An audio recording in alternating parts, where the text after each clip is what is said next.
Menerusi perkongsian Nona di laman TikTok rasmi mereka, sebuah rakaman video ketika penerbit, produser dan juga pengarah drama Datuk A. Aida sedang ditemu bual oleh hos Nona.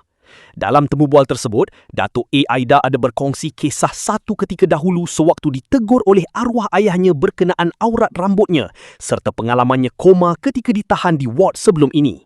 Dalam pada itu, beliau juga turut mendedahkan bagaimana dirinya terdetik untuk istiqomah memakai hijab menutup auratnya asbab program Talk to My Manager. Tularnya perkongsian ini telah meraih perhatian para netizen. Mencengah di ruangan komen, pelbagai reaksi diberikan oleh netizen mengenai perkongsian tersebut. Tanpa membuang masa, mari saksikan video ini. Sebab saya teringat pesan ayah saya. Saya teringat arwah ayah saya. Pasal rambut. Ini orang lain tak tahu. Nona dapat eksklusif daripada ayah ni. Ayah saya cakap, kau nak jadi pelakon satu Malaysia akan nampak kau rambut kau forever haram tu.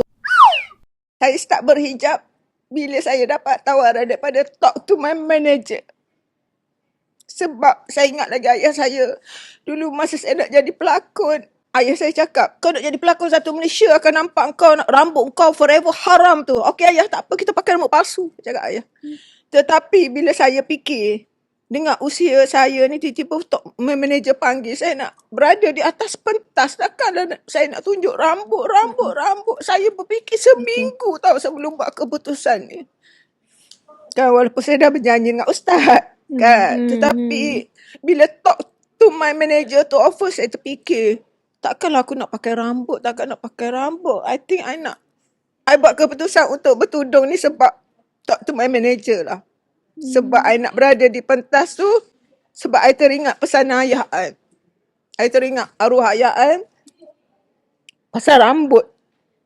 I tak tahulah, barangkali Allah bagi peluang kali kedua tu saya bertudung masuk Talk to My Manager. Semoga Datuk istiqomah, Datuk. Itulah. Kuatkan hati untuk terus berubah kan. Imbas balik dengan apa yang dah dilalui ni. Hai you all. Nona berjaya buat kemenangan guys. Ada urusan atas dunia ni yang belum selesai lagi ni. Ya Allah, bagi I peluang untuk selesaikan. Apa tu ustaz? Cakap apa lagi tu? Pakai tudung. Ustaz. Because masa I kat ICU tu sebenarnya I dah di antara dua alam dah sebenarnya. Ustaz cakap, saya tak ingat apa-apa. Yang saya ingat, saya berterbangan. Saya terbang di atas awan yang putih.